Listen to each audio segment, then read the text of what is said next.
Muy bien, damos gracias al Señor, mis hermanos, por esta nueva lección de nuestro tema inicial que se llama, ¿cómo? Bibliología, que tiene la pretensión, hermanos, de esclarecer todo lo que es en realidad la Sagrada Escritura, porque es el libro que el Señor, nuestro Creador, nos legó, es su mensaje para que nosotros conozcamos su voluntad y no caminemos nosotros a la deriva atendiendo enseñanzas naturales del hombre, como la forma en que la gente conjetura que surgió todo, ¿verdad? Como es la evolución de las especies inferiores, el Big Bang que trajo cuantas cosas a este planeta, cosa que es imposible de creer, porque ningún estallido de materia pudo haber creado tanta maravilla como lo que vemos nosotros en los hombres, nuestra raza humana, en la flora, en la fauna, en este mismo planeta, en las estrellas, en el sol. Un estallido no hubiera podido crear algo tan bien determinado para la vida, ¿verdad? Así de que vamos a seguir lo que la Sagrada Escritura dice, aferrarnos a este santo libro, que podemos con toda justicia decir es el libro de Dios, es la palabra de Dios. Y si es la palabra de Dios, hermanos, ¿qué tal rendición la que se espera de nuestra voluntad? Porque nosotros en parte conocemos y hasta en parte profetizamos, como dice el apóstol, y eso en las mejores circunstancias, pero no lo sabemos todo. Si hablamos de nuestro Señor, son cosas misteriosas todavía, como la unión de las dos naturalezas en nuestro amado Salvador, que siendo Dios, el Verbo incorpóreo que crió los cielos y la tierra, se hizo carne. Y el Verbo se hizo carne, dice, y habitó entre nosotros, y vimos su gloria, gloria como la del unigénito del Padre, lleno de gracia y de verdad. Así de que nuestro deseo, hermanos, es aprender lo que la Sagrada Escritura en realidad es. Primero vamos a abordar este subtema, como es la extensión de la Biblia. Tómame ahí la Biblia, hermanos, porque va a ser difícil que podamos leer tanto.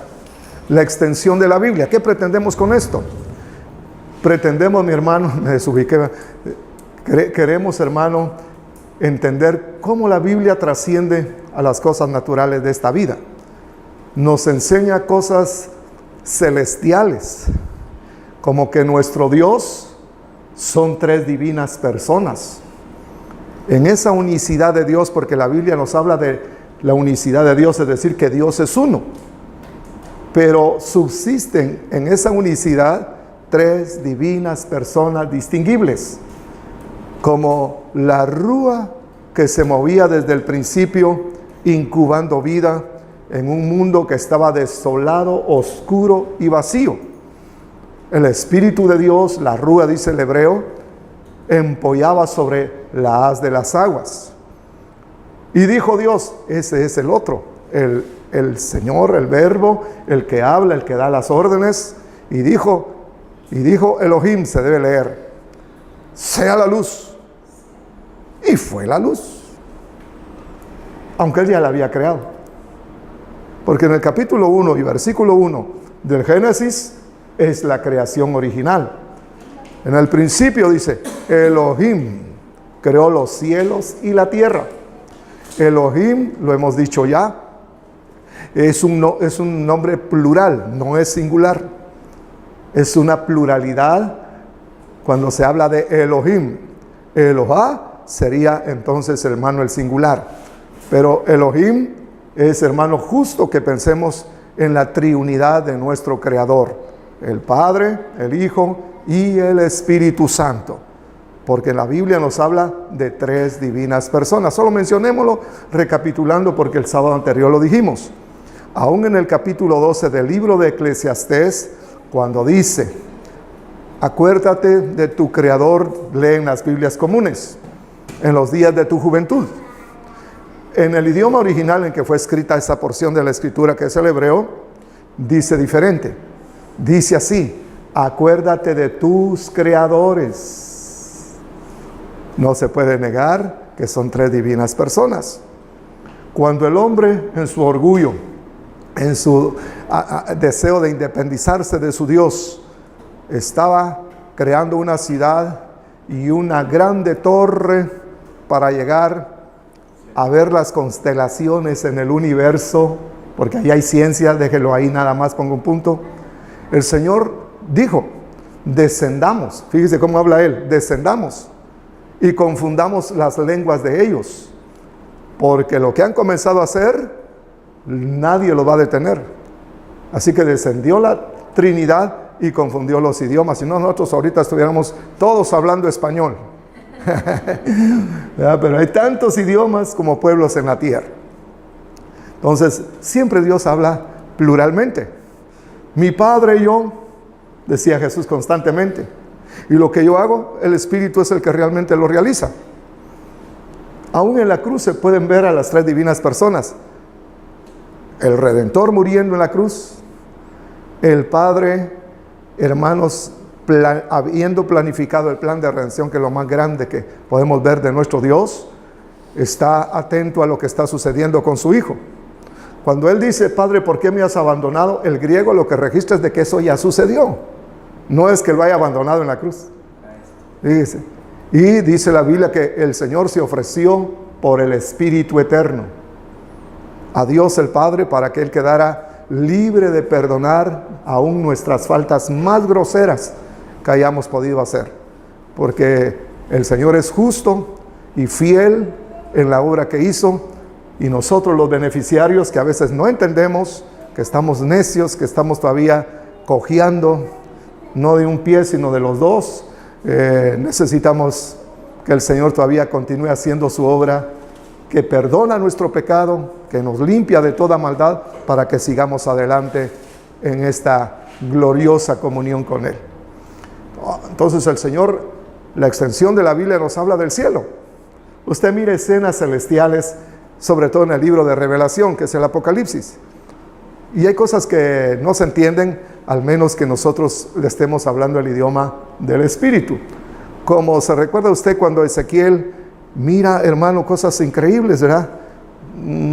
Hasta los científicos se han atrevido a calcular eso, como que fuera una nave espacial.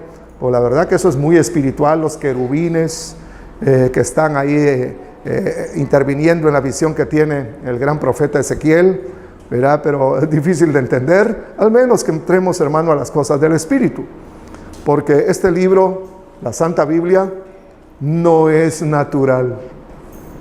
Tiene cosas que prueban de que su origen es sobrenatural, divino, porque habla, hermano, de cosas celestiales. Hace ver que hay un Dios y Padre celestial sentado en su trono, y que asisten a ese trono millares de seres celestiales. Nos dice que Dios es el Padre de todas las familias que están en el cielo.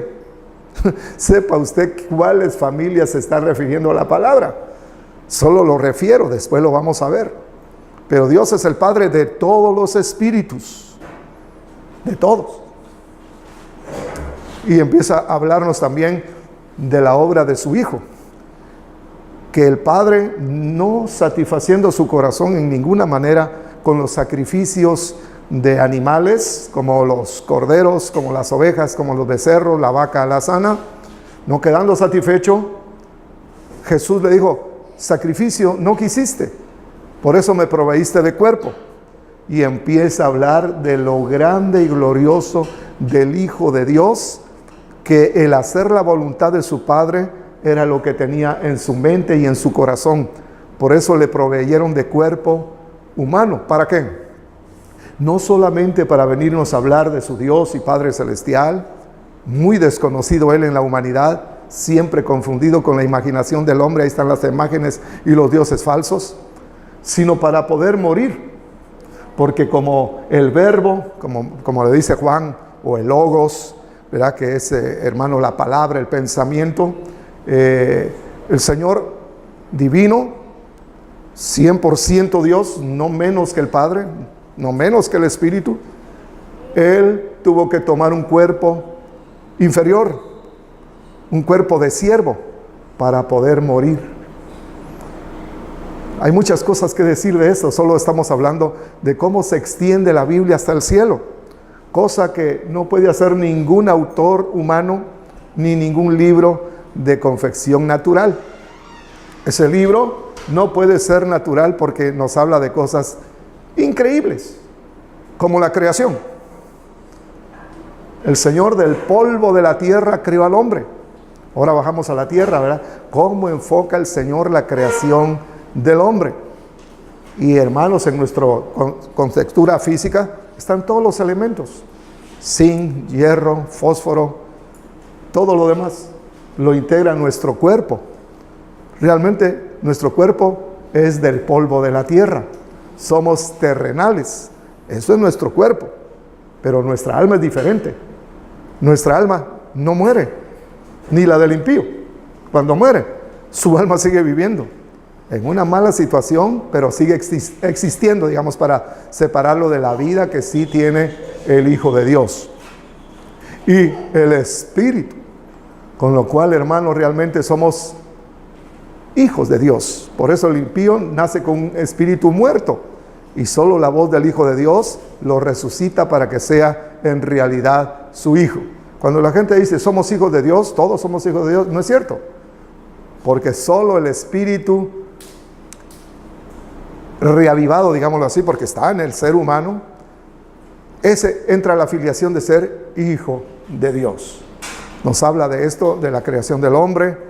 Nos habla, mi hermano, de que esa contextura es natural, es de la tierra, pero somos seres tan diferentes también, porque somos de un alma, de un espíritu y de algo celestial que está aguardándonos, porque en parte conocemos y en parte profetizamos, pero cuando venga lo perfecto, que todavía no ha venido, conoceremos todas las cosas.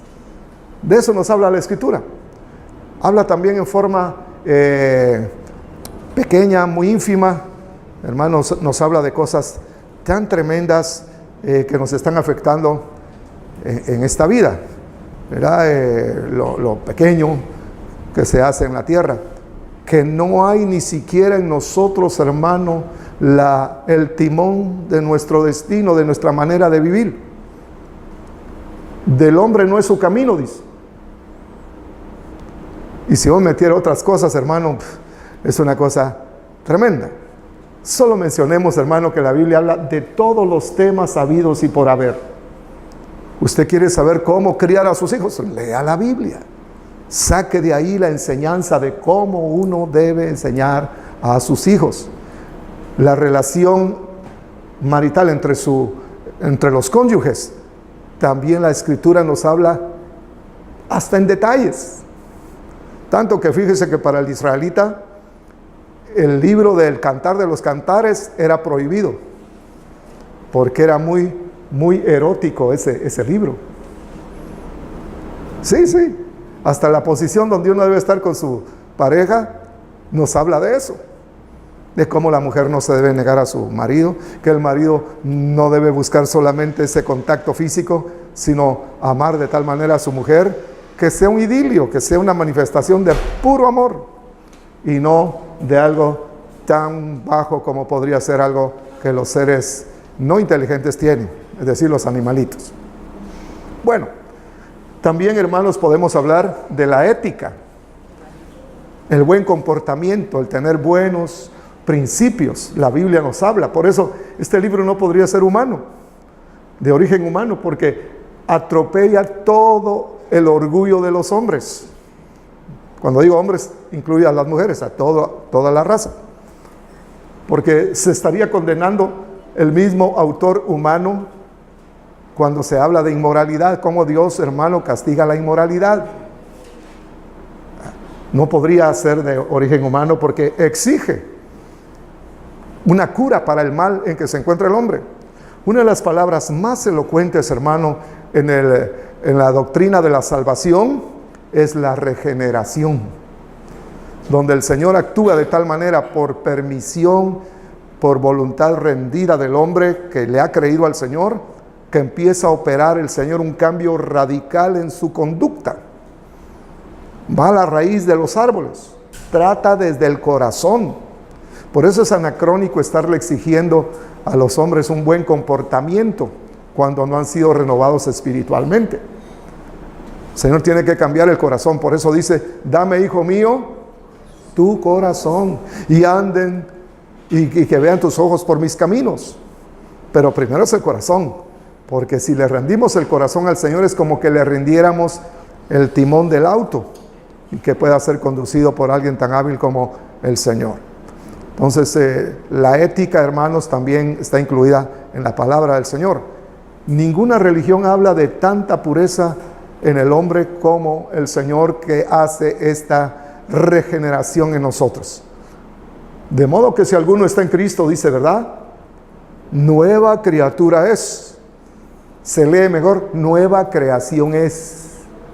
Porque con el humanado Dios somos distintos de toda la creación. No hay ángel que se parezca a Jesús, porque los ángeles solo tienen una naturaleza, la angélica.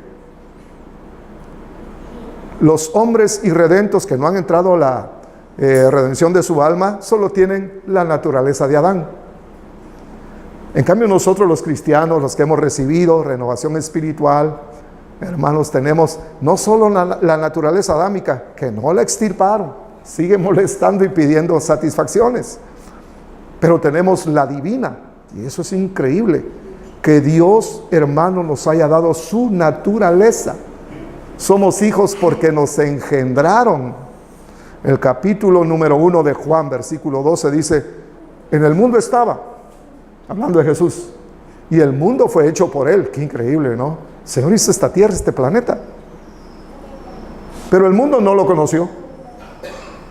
A lo suyo vino, a la humanidad. Toda la humanidad es del Señor, toda la creó Él, pero los suyos, Israel ahora específicamente, no lo recibieron.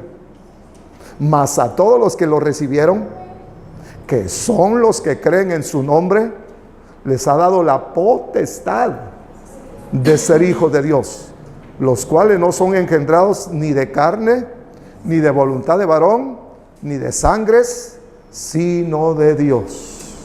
Note que hay un engendramiento similar como engendra el hombre, pero es a la vez distinto, muy distinto, porque es la simiente de Dios la que se emite para que seamos sus hijos. Nosotros no somos hijos de Dios porque le caímos bien al Señor, porque sintió simpatía por nosotros. No es, hermano, nada de eso, sino que emitió su simiente. ¿Se ha fijado en sus hijos? Mira este rubiecito tan guapo. Se parece a la... Más parece a la mamá que a la tía, pero la hija de ella se parece mucho a su tía y bueno, ahí está su sangre, ¿verdad? Es su propia naturaleza. Las lindas chicas de este varón, de mi hermano Vicente, tiene unas gemelitas preciosas, lindas las chiquillas. Yo escogí una de ellas, pero a veces me confundo, digo, ¿cuál es esta o la otra? Son iguales, yo no sé cómo las distinguen. Yo les pondría un nombre ahí, una cosita ahí para distinguirlas. ¿Y qué cree que ha pasado con nosotros? El Señor emitió su simiente, para que usted lo entienda. ¿Sabe cómo dice el griego, el idioma original de esa porción bíblica? Que el Señor, hermano, nos dio su esperma. Esperma quiere decir simiente.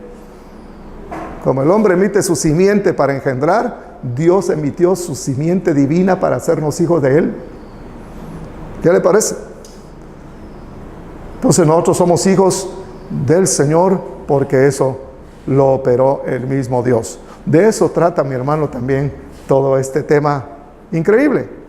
¿Verdad? Dios nos muestra, nos enseña algo que no hubiera estado en la mente de nadie. Es increíble que pudieran ser seres humanos los que escribieron de su mente la Biblia, aunque fueron de su mano. Ellos eran los que recibían el mensaje, el Señor lo inspiraba y se convertía en su palabra. Tanto que dice en primera de Pedro que los profetas que profetizaron de estas glorias, de la gracia del Señor después de su muerte, se quedaban indagando para quién sería esto que estamos escribiendo. Y se les dijo por el Espíritu de Cristo que ya estaba en ellos, que no era para ellos, como Isaías, sino para un pueblo que vendría. Usted y yo somos los adjudicatarios de estas increíbles profecías que se han cumplido en Cristo Jesús y nuestra fe exclusivamente en Él. Nos habla de esos detalles tan impresionantes, mi hermano. La mayoría de cristianos no sabe que emitieron la simiente divina para ser hijos de Dios. No lo saben. Por eso son mendigos que andan caminando en la calle cuando son príncipes. No saben su... Ahora se está casando un príncipe. Hasta mal cae. ¿Para qué sirve esa gente, digo yo? En cambio, nosotros somos engendrados por nuestros y somos príncipes de su pueblo. Y vamos a reinar conjuntamente con Él en el milenio. Ahí va a ver cuando hablemos de escatología, que eso es, para mí, eso, hermano, es como estar en el agua, un pez. Qué maravilla es la escatología, es decir, las profecías. Pero por ahora conformémonos, hermano, con ver la ética de la Biblia, la extensión de la Biblia, cómo nos habla el Señor de santidad. Santidad no es lo que usted se pone, lo que come o lo que deja de hacer, sino es un apartamiento que Dios mismo opera en el corazón del hombre para que ya no camine equivocadamente, sino conforme a su voluntad.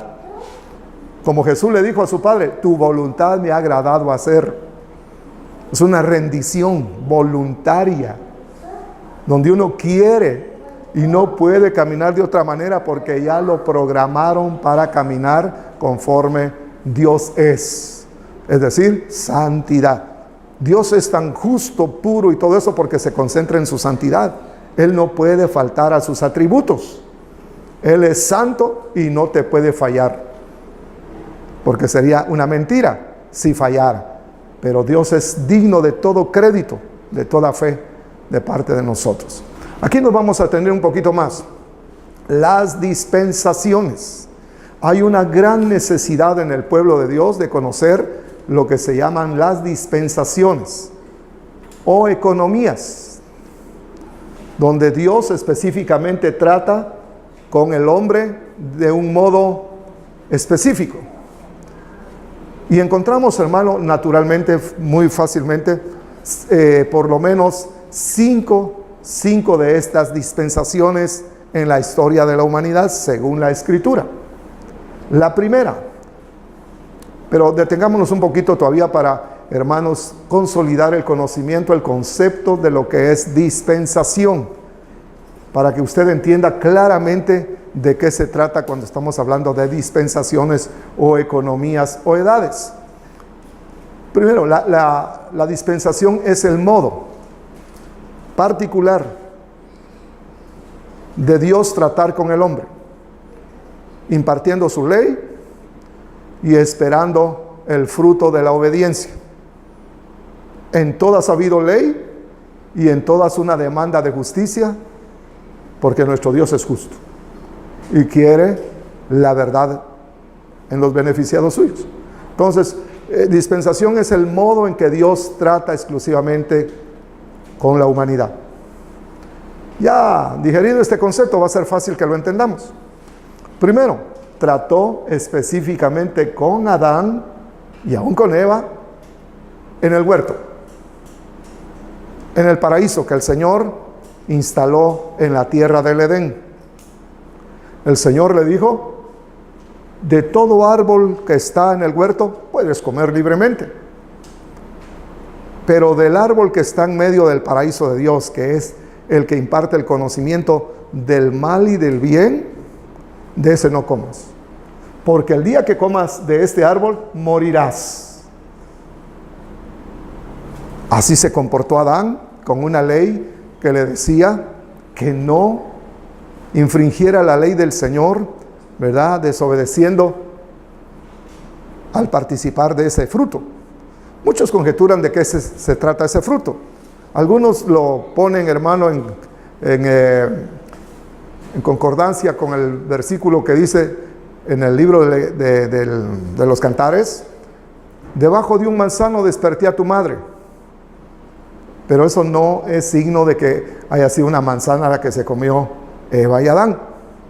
No hay certidumbre de qué clase de fruto se trata.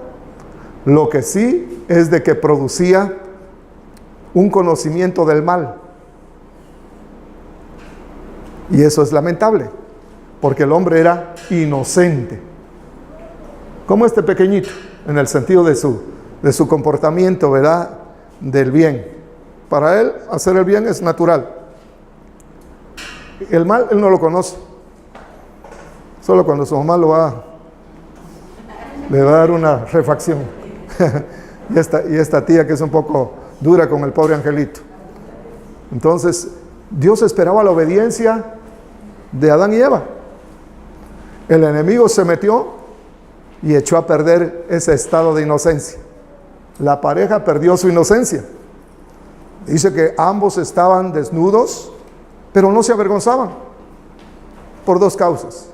Primero, porque en realidad no estaban desnudos, estaban cubiertos por la luz del Señor, porque la luz del Verbo era la vida de los hombres. El fluido no era sanguíneo, era luminoso, era la vida de los hombres.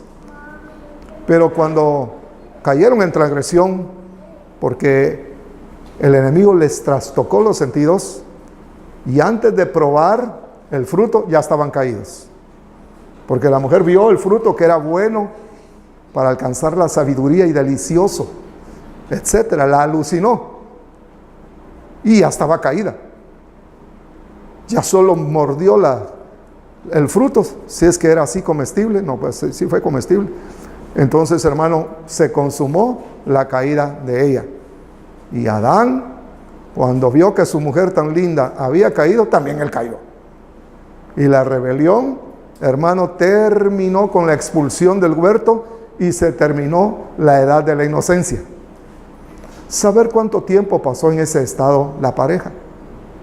No registran los años en que estuvieron en un estado maravilloso de inocencia, en un huerto que ellos armonizaban con él, porque ahí todo era bueno y superior al resto de la tierra.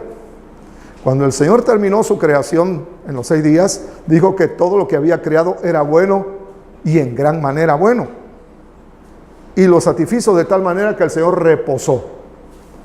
Pero cuando en el 7º día siguió creando, plantó un huerto superior, donde no pasaba el tiempo, no se envejecía el hombre, no se cansaba, no se desgastaba su cuerpo, no se fatigaba, no había ningún mal.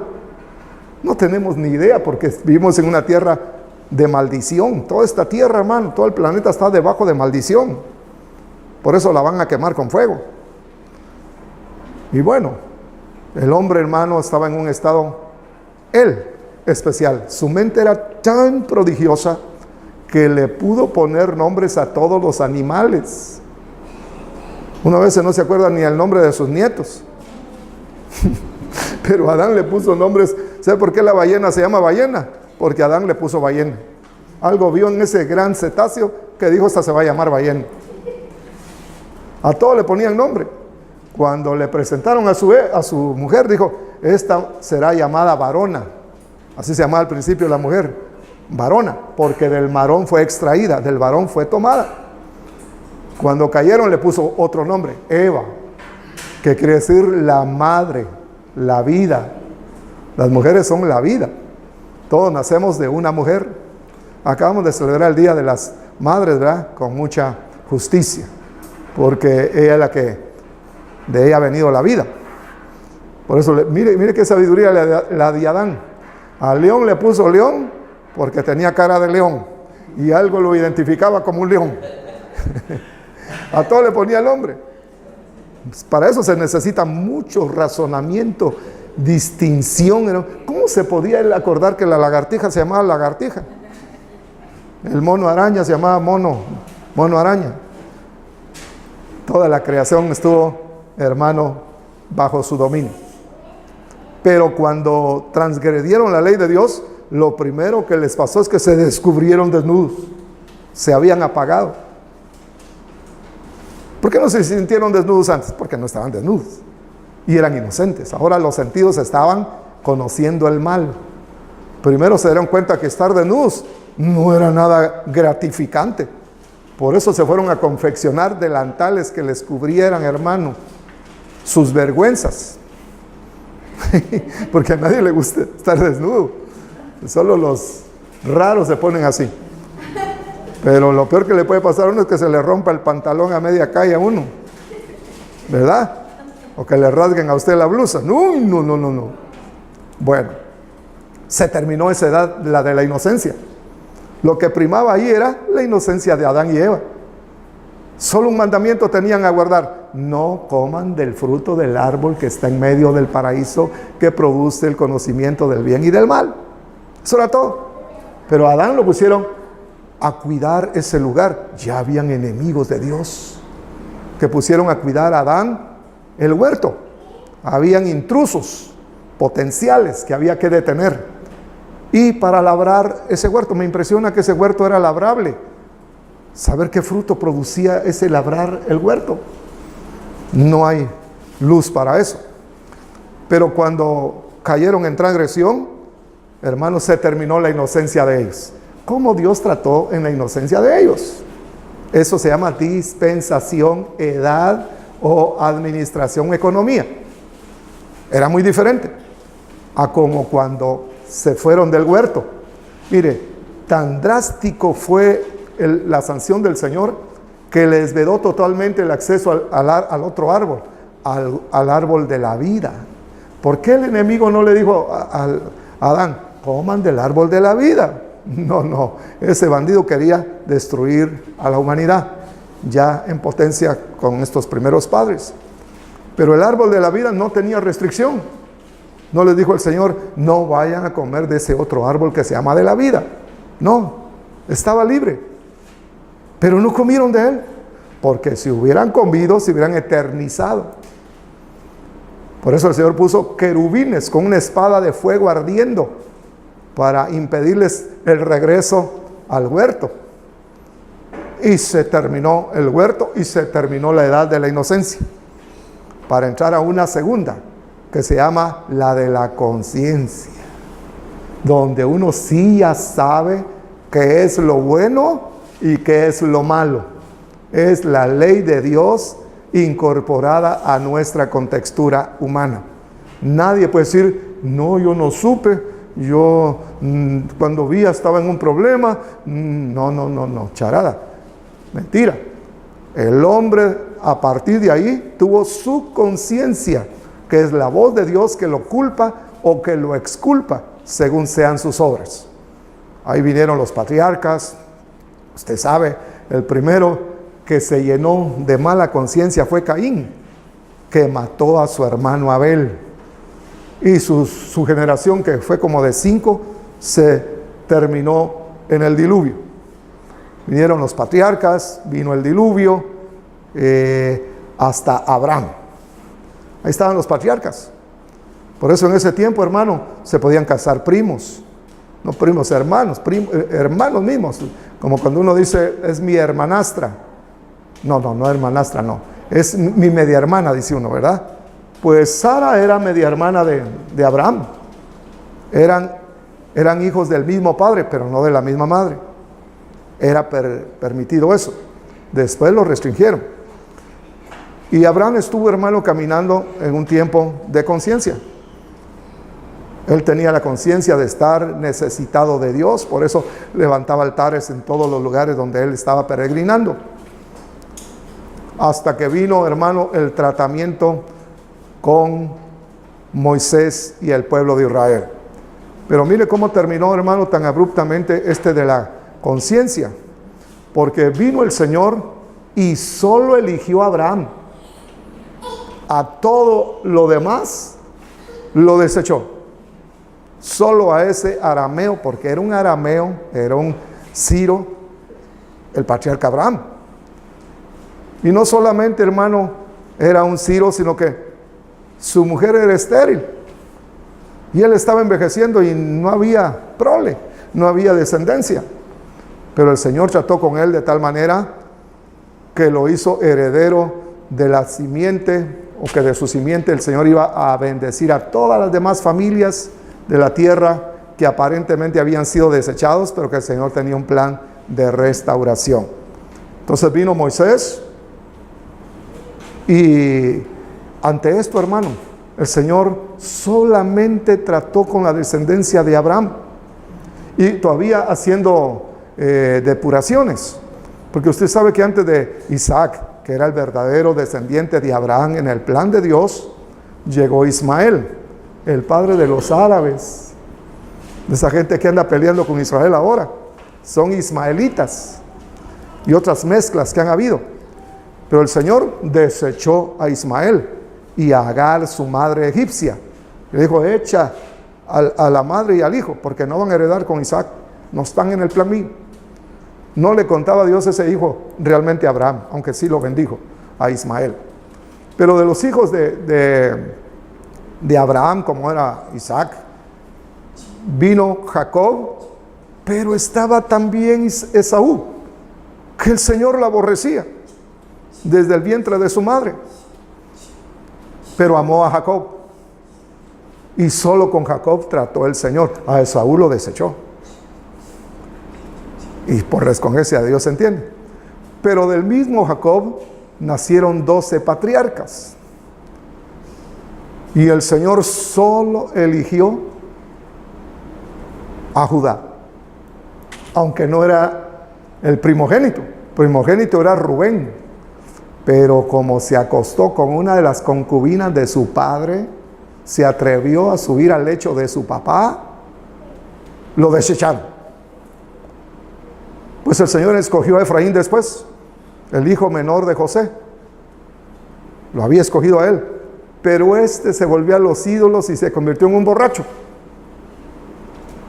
Y lo desechó también, aunque a él le pertenecía esa escogencia.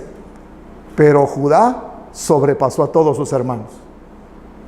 Dice, tanto así, que ahora cuando hablamos del pueblo de Dios, decimos los judíos, es decir, los descendientes de Judá.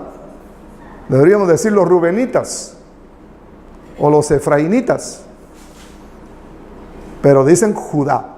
El Señor lo escogió a él, y de su descendencia vino, hermano, este pueblo tan singular como es el pueblo de Israel. Dios trató con ellos y les dio su ley. Cuando el Señor dio su ley, realmente comenzó otra edad, otra economía, otra dispensación, otra administración. Dios tratando ahora específicamente con ese pueblo a través de su ley, de sus preceptos, de sus estatutos, de sus palabras. De tal manera que Israel fue combinado a guardar los mandamientos 10 que Dios les intimó.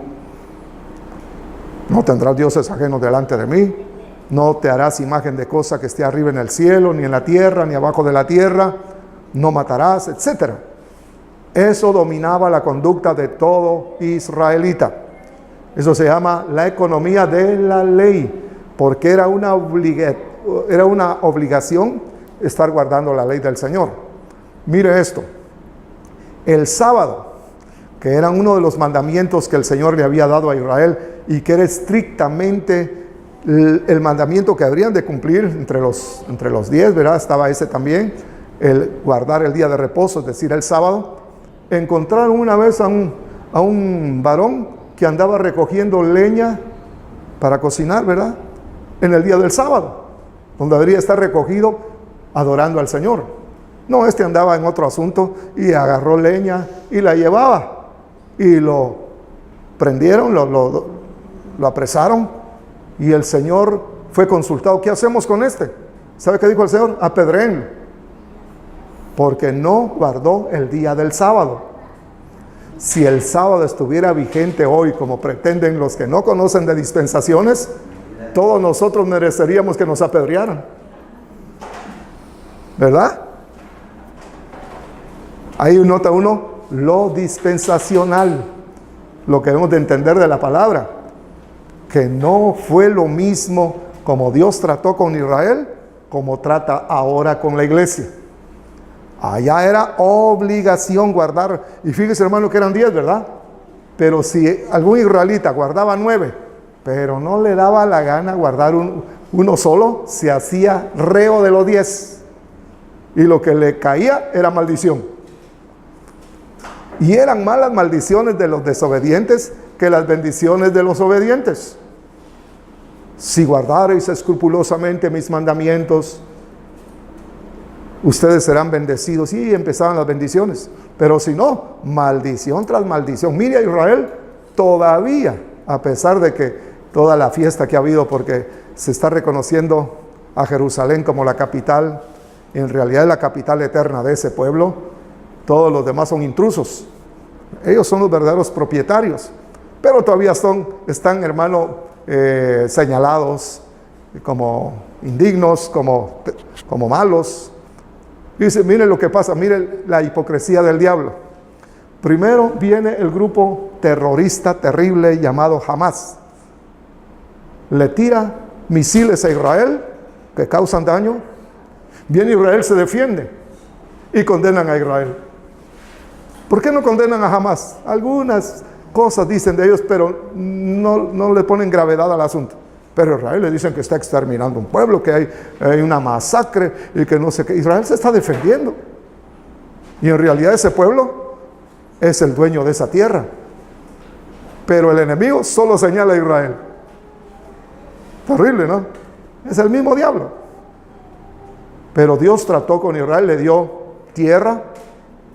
Ahí está la tierra de Palestina, la tierra de Canaán. Y fíjense que le pertenece tanto, no solo porque Dios se las entregó, sino porque ellos conquistaron la tierra. Claro, el Señor fue el que les dio las victorias.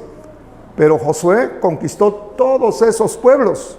Más de 30 reyes venció para poseer la tierra, muchas veces de gigantes, que eran reyes, hermano, en esa tierra. Y todo conquistador ha sido respetado, hermano, por el hecho de que conquistó. Nuestras tierras, toda América, no le pertenecía a España, ni a Portugal, ni mucho menos a Estados Unidos, que ni estaba formado, o sea, Inglaterra. Todas estas tierras eran de indígenas, mayas, aztecas, incas y los demás. Ellos eran los verdaderos propietarios, ¿verdad? ¿Por qué no condenan a España porque conquistó América? ¿Por qué no condenan a Portugal porque conquistó lo que es Brasil ahora? Solo a Israel se le cargan. Si, hermano, fuera necesario sacar a los conquistadores de las tierras que han conquistado, Inglaterra sería una de las primeras que sufrirían, hermano, que han sido colonialistas por muchos siglos. Hasta Belice, que es territorio guatemalteco, los ingleses se lo robaron. Las Malvinas, que son argentinas, los ingleses se lo robaron. Ellos son colonialistas. ¿Por qué no atacan a estos países? ¿Por qué no condenan a Inglaterra, a Francia, que en el continente africano han hecho muchas conquistas? Bueno, solo con Israel se cargan. Pero esa tierra es herencia del Señor para ellos. La Haaretz, como ellos le llaman. Es territorio, es herencia del Señor para ese pueblo. Se los juró el Señor que esa tierra se las iba a entregar. Leche y miel fluían de esa tierra. Y en realidad es muy pródiga. Les dio también un reino. El reino de David, que floreció con ese rey y con algunos hijos suyos, como Salomón. Pero el Señor los restaurará de tal manera que la capital del mundo, en el reino milenial que se avecina después de la gran tribulación y el retorno por segunda ocasión y segunda fase de su segunda venida del Señor, será la capital del mundo. Israel será el país más importante de esa era. Me estoy adelantando. Pero la iglesia superior a Israel, porque estará sentada en el trono con Jesús, reinando sobre toda la tierra. Son dispensaciones. Pues la dispensación de la ley, hermano, Israel pensó que a través de esos mandamientos, y como lo decía la Biblia, que tenían que guardarlos para que los premiara el Señor, en realidad el Señor se lo puso solo como un ayo, es decir, como un guía, porque nada iba a perfeccionar la ley. Es demasiado santa, pura, buena y divina, como para que un hombre no renovado espiritualmente pudiera cumplirla. Y lo que acarrearon los israelitas, al querer cumplir la ley, solo fue maldiciones. Por eso estuvieron en un montón de situaciones comprometidas, hermano. Incluso les vino muchas veces una hambruna, que las mujeres tenían que cocinar a sus propios hijos para soportar la hambruna. Y lo dejo ahí porque era peor todavía que eso. Porque Israel tenía algo terrible sobre ellos. Jehová tu Dios. No guardar los mandamientos de Jehová tu Dios era una maldición. Y bueno, estaban en una ley, en una economía dura. Porque si no guardaban la ley de Dios, era maldición la que les venía. Pero si la guardaban, también era una gran bendición. Aunque Dios siempre en su amor, en su misericordia, hacía excepciones. ¿Se recuerda cuando David va con sus soldados y pide los panes de la presencia del Señor al sacerdote? Y él no era sacerdote, no era de la tribu de Leví para comérselos. Y sus soldados eran malcriados. No va a creer usted que eran elegantes, que era gente noble. No, hasta mujeriegos eran. Y les dio de comer el pan de la presencia. Y el Señor lo mencionó, dijo que cuando David tuvo hambre y los que andaban con él, llegaron con el sacerdote Abiatar, creo que se llamaba, y pidió los panes de la presencia y se lo comieron, porque David vivió en una excepción de la ley, donde todavía tenía él algunas ventajas, ¿verdad?, que no tenía el resto del pueblo. Pero era una dispensación dura, mi hermano, dura. Yo no sé por qué hoy hay gente que quiere todavía caminar bajo los lineamientos de la Torá, que no es más que el Pentateuco que escribió Moisés. Si esa ley, hermano, lejos de bendecir, maldecía. No porque ella fuera mala, sino porque se la dieron a gente incapaz de guardarla. Nosotros todos nacimos en pecado y todos, hermanos, hemos tenido una naturaleza corrupta. Y que a un corrupto le den una ley santa, justa y buena, ¿usted cree que la va a guardar? No. Israel nunca pudo con esa ley.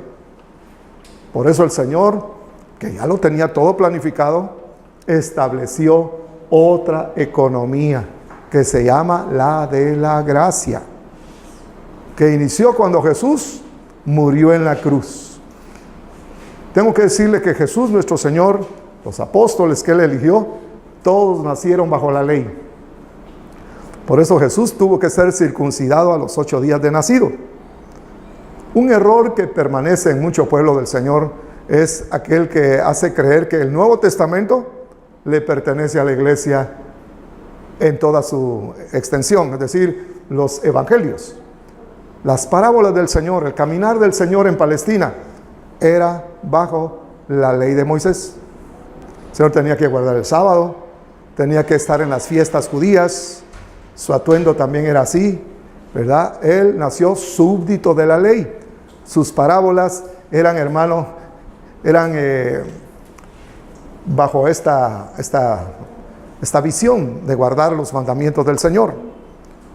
Y hay que entender, por eso es bueno comprender, hermano, las dispensaciones, porque de no tener claro este asunto, se van a cometer muchos errores doctrinales ahora en la iglesia.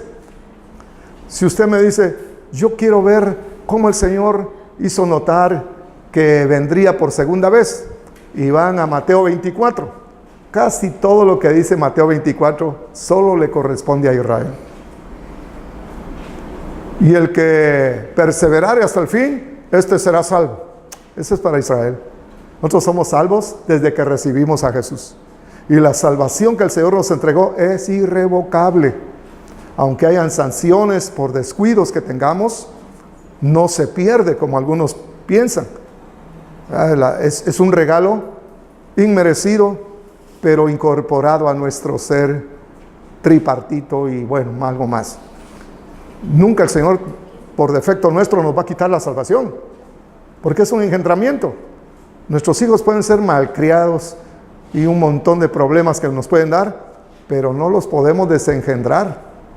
Los podemos desheredar, sí, ¿verdad? Te tocaban las deudas que yo te iba a dejar. No. Yo te pensaba dejar el carro, pero ahora que te portaste mal, ni patines te voy a dar. Uno sí puede desheredar a su hijo por no desengendrarlos, seguirán siendo tus hijos porque llevan tu sangre. Son extensión de tu ser. Y eso es lo que somos en Cristo. Eso no se pierde, hermano. Por eso cuando le dice el que perseverare hasta el final, será salvo. Eso es para Israel, que todavía está bajo los lineamientos de la ley. Porque al menos que reciban a Jesús, entran a la otra dispensación, la mejor de todas, la gracia de nuestro Señor Jesucristo. ¿Cuántos han orado alguna vez, Padre nuestro que estás en los cielos? ¿Cuántos lo han hecho? Está equivocado. Fíjese bien lo que integra la oración. Padre nuestro que estás en los cielos. Ahí va bien. Bonito, porque todos reconocemos que Dios es nuestro papá. Santificado sea tu nombre. Todavía está bueno. Vénganos, ¿qué? Está pidiendo el reino milenial. Y hágase tu voluntad como en el cielo se hace aquí en la tierra. Eso es utópico para ahora. Nadie está, hermano, honrando al Señor como se honra en el cielo. Aquí estamos todavía, hermano, viendo cómo hacemos a un lado la naturaleza corrupta, le hacemos caso al Espíritu Santo para que seamos la gran excepción de esta humanidad corrupta. De lo contrario, hermano, estamos como los demás. Pero todavía aquí en la tierra no se hace la voluntad de Dios como en el cielo. ¿De dónde, hermano? Ni en Israel, ahorita es un bombardeo. Da pena con Israel, ¿no? Yo me recuerdo que la primera vez que yo vi un documental de Jerusalén, vi a muchos fumando. Me escandalicé. Y ¿cómo así el pueblo de Dios fumando? ¿Cómo así? Y se lo conté a la esposa de un judío, que es amigo nuestro. Y se rió, me dijo, ay pastor, me dijo, si supiera usted cómo son allá en Israel, un montón de homosexuales, un montón de mentirosos, un montón de avaros, un montón de gente rara, fea. Y uno creyendo que judíos, equivalente casi a ángeles. Nada que ver, hermano, nada que ver. Totalmente fuera de contexto. Como que el Señor muchas veces le dijo a Israel, el asno y el buey conocen el pesebre de su amo. Israel no me conoce a mí todavía. Como que lo crucificaron y todavía lo niegan. Aunque es un misterio el endurecimiento de Israel. Bueno, el tiempo está avanzando y queremos continuar, hermano, con esto de las dispensaciones. Por eso, fíjese, esa oración tan común no es para nosotros. ¿Cuál es la que nos pertenece? La que está en las epístolas de los apóstoles. Pablo dice que oremos en todo tiempo, con toda deprecación y súplicas en el Espíritu. Mire cómo cambió la oración. Cuando los discípulos le dijeron al Señor, Señor, enséñanos a orar como Juan enseñó a sus discípulos. Juan estaba bajo la ley y el Señor también estaba bajo la ley. Y lo que el Señor enseñó fue una oración bajo la ley, viendo el reino de Dios que se aproxima. Aunque Israel le puso un punto, el Señor, hermano, sí va a tratar todavía y traer esa nueva dispensación a la tierra. Pero hay que distinguir, hermano, lo que es la dispensación de la ley especialmente y la dispensación de la gracia. Mire la pregunta capciosa que le voy a hacer. ¿Usted ora para que Dios lo escuche o porque sabe que Dios lo escucha? La primera es ley, la segunda es gracia. Yo oro porque sé que Dios me oye. ¿Usted ayuna, hace vigilias para que Dios lo bendiga? ¿O hace vigilias y ayuna porque sabe que Dios lo bendice? La primera es ley, la segunda es pura gracia. Yo voy a ayunar no porque esté pagando algo, sino porque sé que el Señor está esperando que yo me concentre y ore con Él para que Él me pueda bendecir. Porque como estoy tan distraído con esto y lo demás, no da tiempo para que me bendiga. Entonces me voy a concentrar y voy a esperar en su bondad y en su misericordia y en su fidelidad. Todo es así. Nuestros méritos son de la ley. Nuestra humillación y fe es de la gracia. ¿Qué le parece? Fíjese esto tan neurálgico, hermano, para preguntarlo. ¿Cuál será la razón por la cual el Señor trasladará a sus santos de esta tierra hasta las nubes, hasta el aire y después hasta el trono de nuestro Dios. ¿Cuál será la causa? Dígame usted. ¿Ah? A ver qué me dice usted, ¿ley o gracia?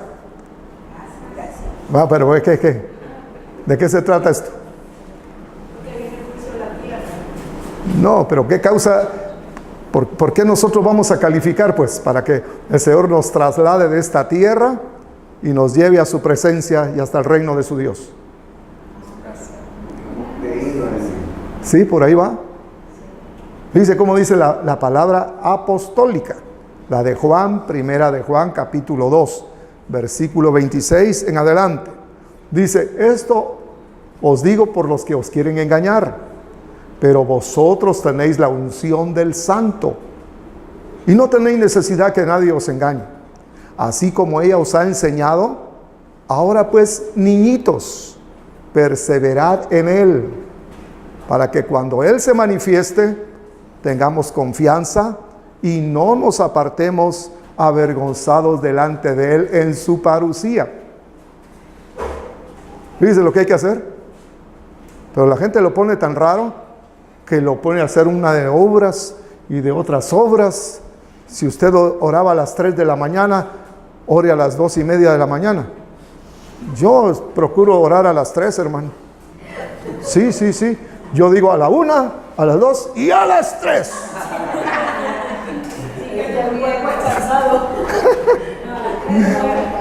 La hora es lo de menos. Que rindas tu corazón al Señor es suficiente. Pero de que a las 3 de la mañana como que estuvieras pagando algo. No.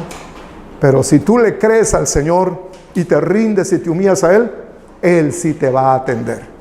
Porque ¿a quién atiende el Señor? A los madrugadores, a los que se esfuerzan o a los que se humillan. A los que se humillan. Entonces por ahí va el asunto. En la gracia no hay mérito nuestro que valga, ni uno. ¿Sabe qué hizo el Señor para salvarnos? Dejar de exigir méritos humanos. Un ejemplo clásico, yo siempre lo menciono, ese ladrón que se salvó estando en la cruz.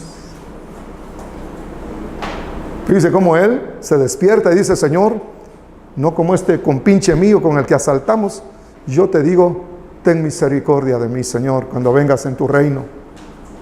¿El Señor qué le dijo? Eres un delincuente, tienes que ir a la iglesia, tienes que hacer un montón de cosas. No, lo que le dijo, desde hoy estarás conmigo. Calificó su fe, su humillación, para ubicarlo el Señor consigo al morir. Eso se llama pura gracia, donde no merecemos nada. Pero el Señor que proveyó, porque se trata de eso. Muchas veces nos quedamos con que no lo merecemos, que es una verdad, pero es una parte. Pero el Señor proveyó un Salvador y que al creer en Él, identificándose con Él para incorporarse a Él, es que podemos ser salvos. Porque ¿cómo nosotros nos desviamos de nuestro Dios? Por parentesco con Adán, el infractor, el caído, el pecador. Si Adán no hubiera caído, nosotros estuviéramos bien bonitos. Toda la historia nuestra hubiera sido de éxitos. Pero nos vino el mal porque nuestro viejo tata, en Guatemala le dicen a los viejos así, los papás, a los abuelos, tátales. Porque nuestro tata Adán se le ocurrió hacerle caso a la mujer y al serpiente. Por eso, hermanos, somos descendientes de Él. Pero hay que ser descendiente de Jesús ahora, para la rectificación. Él tiene que ser tu nuevo tata, que así como Él aprobó hacer la justicia que Dios esperaba, se te impute, se te contabilice a ti, por nueva generación, que se llama regeneración. ¿Sí me está entendiendo? ¿Me está entendiendo o no? Mire, en Adán nos fue mal, porque nacimos en su descendencia, somos descendientes de Adán. Aunque usted no lo crea, usted es descendiente de don Adán y de la señora Eva. Pero esto no fregaron, porque la caída de ellos por consanguinidad, por filiación hermano natural, por el engendramiento de nuestros padres, nacimos mal, enemigos de Dios, porque somos hijos de Adán. Ahora, el remedio está en ser hijos del nuevo Tata, que es Jesús. Pero hay que identificarse con Él. Primero, creer en su justicia que Él hizo en la cruz. Creer es el todo acá. Y comenzar a dar pasos de identificación con Él, de tal manera que nos incorporemos a Él, que estemos dentro de Él. Porque al único que le va a contar el Señor justicia es a su Hijo y a los que estén dentro de Él. Así como a Adán o a nosotros antes de nacer nos contaron injustos, porque estábamos en los lomos de nuestros padres, que llega hasta Adán. Ahora hay que hacerlo lo diferente en Jesús.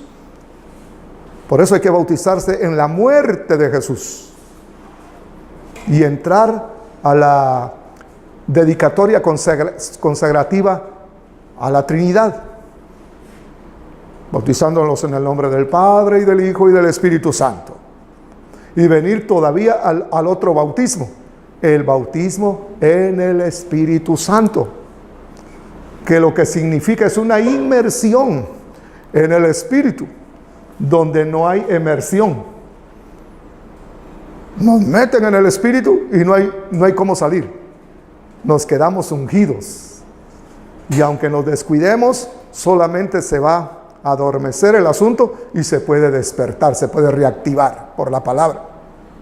Pero a mí lo que me llama la atención es, hermanos, que para entrar a una salvación verdadera y a una regeneración que queda implicada en eso, hay que identificarse con Jesús, ser sus hijos, porque Él va a llevar muchos hijos a la gloria, dice. Pero ¿cómo nos identificamos? Primero, hermano, recibiéndolo como el Señor de nuestra vida, como el que pagó el precio suficiente para que nosotros pudiéramos ser perdonados y liberados y restaurados y regenerados. Luego el bautismo de la muerte. Bajamos a su muerte. Nos identificamos con Él en su muerte. Por eso dice que conjuntamente con Cristo fuimos crucificados. Hay que entrar a esa manera de morir. Y fuimos sepultados. Y yo quisiera ahondar esto, pero por ahorita sería mejor no hacerlo. Cuando hablemos de cristología, si usted persevera en este seminario, hermano, va a encontrar cosas increíbles que va a escuchar a la luz de la palabra todo. Solo le voy a adelantar esto. Jesús es varón de dolores. No solo le vinieron el dolor de la cruz, sino tuvo otra clase de dolores que vamos a explicar después. Entonces, nos bautizamos en su muerte y nos bautizamos en el Espíritu para ser suyos. Y vamos, fíjese, hermano, que el Espíritu lo que hace con todo esto es nos mete en Jesús. Hoy estamos viviendo en Jesús, dentro de Él, y Él está dentro de nosotros. Por eso ahora somos salvos y empezó la regeneración en nuestra vida, tal manera que llegaremos a ser semejantes a Él. Dice en la primera epístola de Juan, capítulo número 3, epístola. Mirad de qué país nos ha amado el Padre, dice el griego, para que hoy seamos llamados hijos de Dios. Y eso es lo que somos. Por eso el mundo no nos conoce, porque no lo conoció a Él. Hijitos, ahora somos hijos de Dios y no se ha manifestado todo lo que habremos de ser, pero sabemos que cuando Él se manifieste, seremos semejantes a Él, porque le veremos tal y como es Él. ¿Dónde va a suceder eso?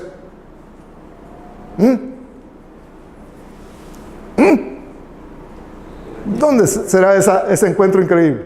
Tiene que ser en la tierra. Porque si no lo vemos tal y como es Él, no nos transforman en seres celestiales para salir de la tierra.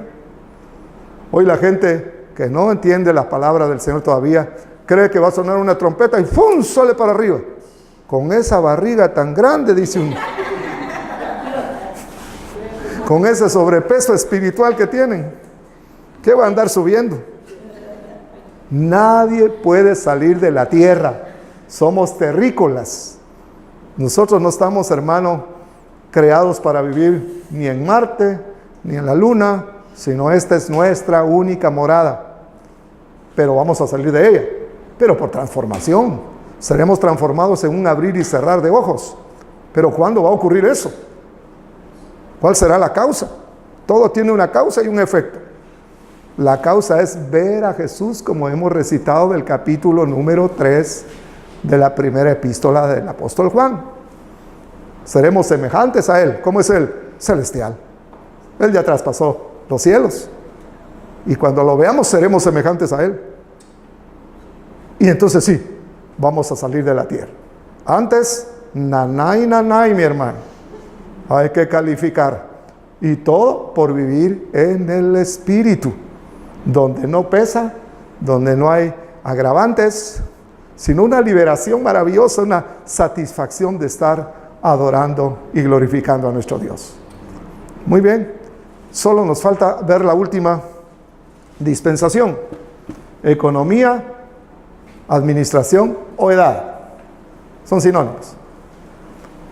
Y es la que va a llegar cuando el Señor retorne en su segunda fase de su segunda venida. Es decir, cuando el Señor ponga sus pies sobre el monte de los olivos, se parta, se haga un gran valle y todo eso. Y el Señor mandará apresar al anticristo, al falso profeta y al mismo diablo, para que dejen de estar fregando en la tierra. Entonces, habrá un reino de paz por 1000 años, que el Apocalipsis lo enseña gloriosamente. Ahí será una economía diferente.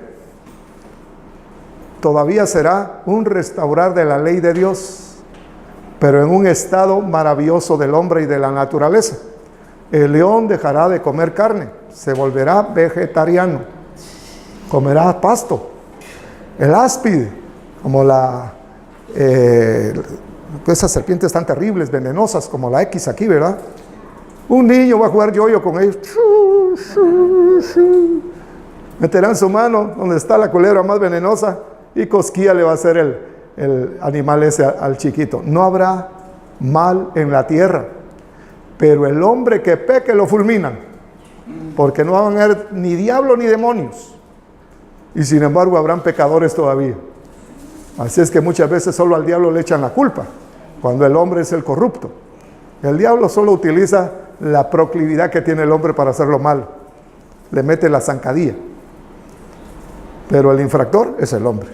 Sin diablo y sin demonios, el hombre va a caer en pecado todavía, pero no le van a decir: muchachito malcriado, te vamos a perdonar. Fulminado, porque no puede haber maldad en esos 1000 años donde el Señor estará. No, y no solo el diablo será suprimido y los demonios, nada menos que Jesús estará reinando en Jerusalén. Fíjese, hermano, ya ver al glorioso Señor se le quita a uno cualquier maña que pudiera tener todavía. Si hoy el hombre peca es porque no mira a su Creador. Si viera lo glorioso que es Jesús, dejarían de pecar. Dice la Biblia que si los príncipes que crucificaron a Jesús hubieran tenido el conocimiento oculto que Dios tiene reservado para los que le aman, nunca lo hubieran crucificado. Por eso las palabras del Señor: Padre, perdónalos, porque no saben lo que hacen. Son ignorantes. Porque si hubieran sabido quién era el que estaban crucificando, nunca lo hubieran crucificado. Fíjense qué tremendo es eso, hermano. Entonces será una edad de 1000 años. Algunos dicen que tal vez es relativo ese número, ¿verdad? Porque dice la Escritura también que 1000 años es como un día. Hay mucha relatividad en esos números. Pero sean 1000 años, o sea, más tiempo, la cosa es de que va a haber un tiempo largo donde el Rey Jesús y su reina, la iglesia, estaremos reinando sobre toda la tierra, ¿verdad? Sujetando naciones.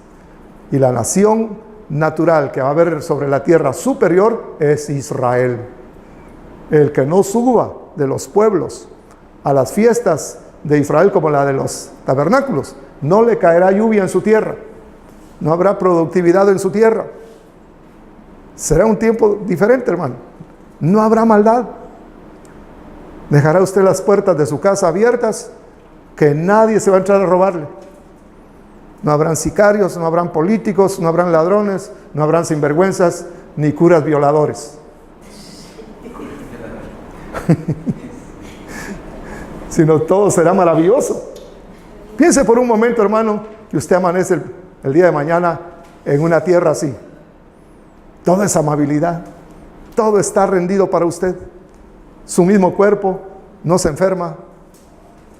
Su mente está preclara. Se puede imaginar los logros científicos que van a haber en esos días. Será una maravilla.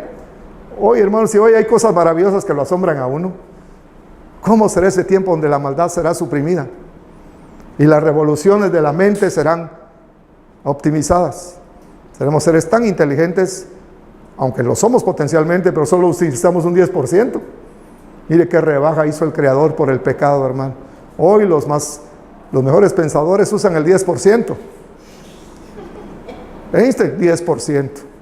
Isaac Newton, 9.89%. Nosotros, que Dios tenga misericordia. Pero es una cosa tremenda, mi hermano. Dejamos hasta aquí la exposición. Espero que entienda usted estas 5 dispensaciones. La que viene es una maravilla, hermano, ¿verdad? Pero también hay leyes. El que peque, de 100 años lo fulminan. Y bueno, es una cosa tremenda. Si tiene alguna pregunta que hacer, mi hermano, para terminar. Pastor, después de los 1000 años, ¿qué más viene? La eternidad. Buena pregunta. Cuando se concluya esa edad de 1000 años, entonces el Señor creará cielos nuevos y tierra nueva. Y del tiempo atrás nadie tendrá memoria. Lo echaremos al olvido. Fíjese, será tan grande la eternidad. Ahora, ¿qué es la eternidad? A ver qué dice usted. ¿Qué es la eternidad?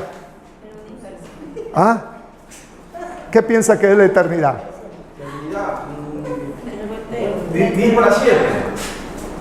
Sí, parte de cierto. Vivir para siempre. ¿Y qué con el tiempo? Ya no existe tiempo. Exacto. Ya no existirá el tiempo. No será un alargue de tiempo. Ya no existirá el tiempo. Se pararán los relojes.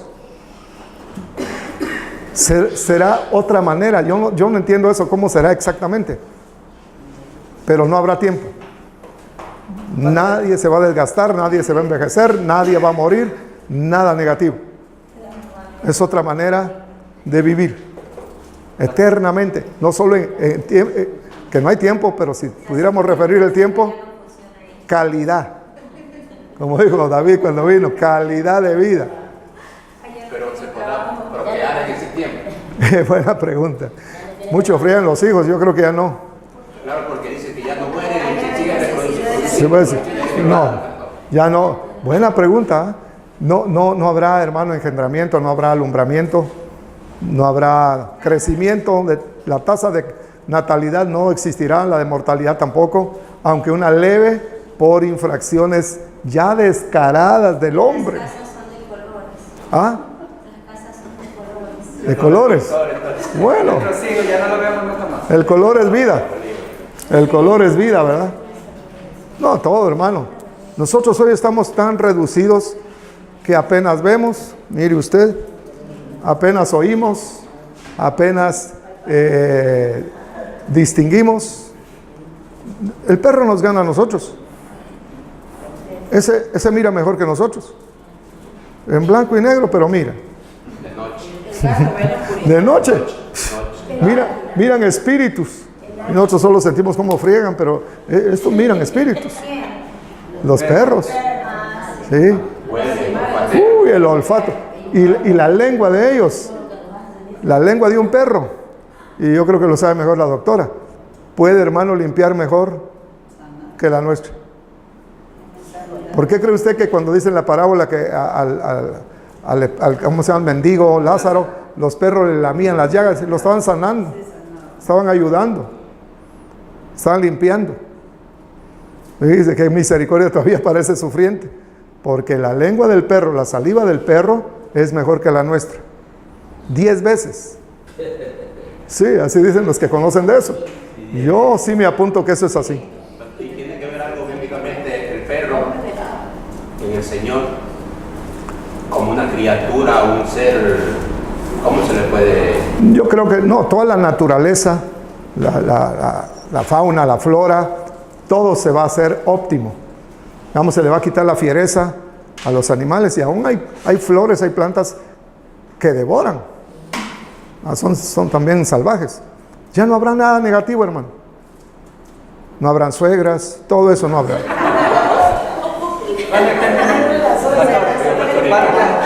no existe el diablo, después de los 1000 años.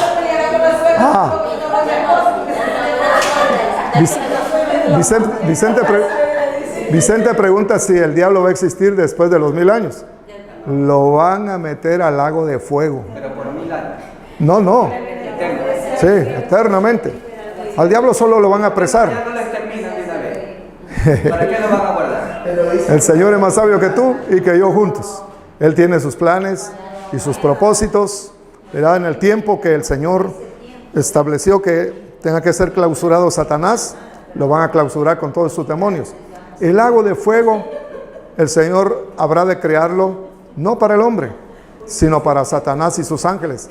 Pero como hay hombres que se hacen amigos del diablo, también les va a caer a ellos la viga. Pero al diablo lo van a clausurar hasta el final del milenio, porque al final del milenio todavía va a salir a tentar a los hombres y va a conseguir que lo siga mucha gente y se van a rebelar contra Dios, ¿verdad? Y contra el pueblo que estaremos reinando, pero fuego le va a caer del cielo y lo van a mandar al lago de fuego. Por eso la eternidad, sí, mire, si el milenio será una maravilla, la eternidad no tenemos idea de lo glorioso que será eso. No tenemos idea, porque se nos olvidará la estadía en la tierra.